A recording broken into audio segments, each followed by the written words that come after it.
اعوذ باللہ من الشیطان الرجیم بسم اللہ الرحمن الرحیم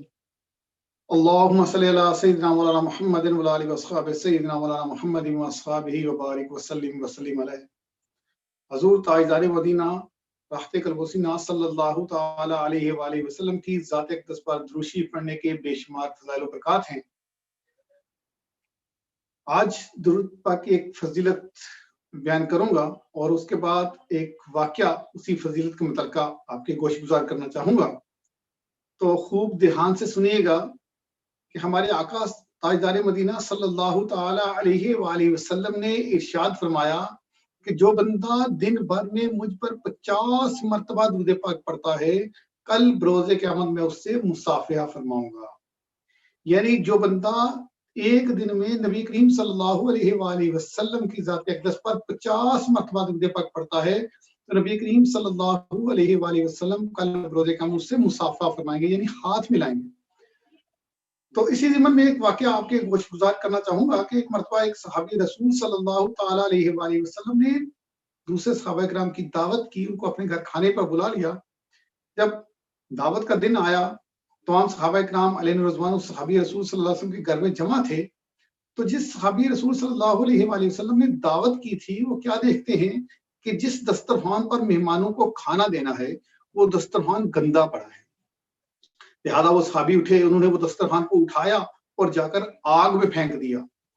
تھوڑی دیر کے بعد وہی دسترخوان لیے صحابہ کرام علیہ رضوان کی جماعت میں واپس پہنچے تو صحابہ کرام علیہ رضوان بڑے متعجب ہو کر پوچھنے لگے، حیران ہوئے اور پوچھا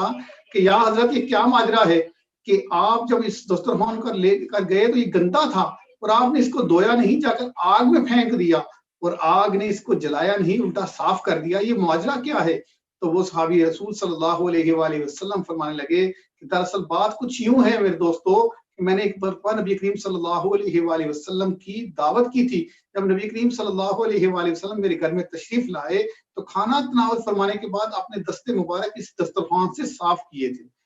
اس دن کے بعد سے یہ میرا معمول ہے کہ جب بھی یہ دسترخوان گندا ہو جاتا ہے تو میں اس کو دھونے کے بجائے آگ میں پھینک دیتا ہوں اور آگ اس کو جلانے کے بجائے الٹا صاف کر دیتی ہے۔ تو میرے محترم بھائیو دوستو بزرگوں، سوچنے کی بات ہے، اگر ہم 50 مرتبہ دن بھر میں درود پاک پڑھیں گے نبی پاک صلی اللہ علیہ وسلم کی ذات پر تو ہمارے آقا صلی اللہ علیہ وآلہ وسلم ہم سے بروز قیامت مصافحہ فرمائیں گے۔ تو جب بروز قیامت ہم سے مصافحہ فرمائیں گے تو اگر ہمیں گناہوں کے سبب، ہمارے اعمال کے سبب دوزخ میں پھینک بھی دیا گیا تو ہمیں یقین ہے کہ دوزخ کی آگ ہمیں جلا نہیں پائے گی، بلکہ الٹا ہمارے گناہوں کی میل کچل کو نکال کر صاف کر دے گی۔ تو ہمیں چاہیے کہ نبی کریم صلی اللہ علیہ وآلہ وسلم کی ذات اقدس پر زیادہ سے زیادہ درود پاک پڑھے، تو کم از کم 50 مرتبہ دن میں میرے آقا صلی اللہ علیہ وسلم کی ذات پر دروشی پڑھنا ہی چاہیے۔ تو اللہ تبارک و تعالیٰ سے دعا ہے کہ ہمیں زیادہ سے زیادہ دروشی پڑھنے کی توفیق عطا فرمائے، جو کچھ سنا ہے اس پر عمل کرنے کی توفیق عطا فرمائے۔ تو میرے محترم دوستوں، بھائیوں، بزرگوں، ناظرین، اگر آپ کو یہ میری ویڈیو پسند آئی ہو تو اس کو زیادہ سے زیادہ لائک اور شیئر کیجیے گا، اور اگر یوٹیوب پر میرے ویڈیو دیکھ رہے ہیں تو ہمارے چینل شمع نیوز 24 کو سبسکرائب بھی کر دیجیے گا۔ اللہ تبارک و تعالیٰ ہم سب کا حامی ناصر ہو۔ اللہ تبارک و تعالیٰ آپ سب کو اپنی حفظ و امان رکھے، آمین بجاہ النبی الامین صلی اللہ تعالی علیہ وآلہ وسلم۔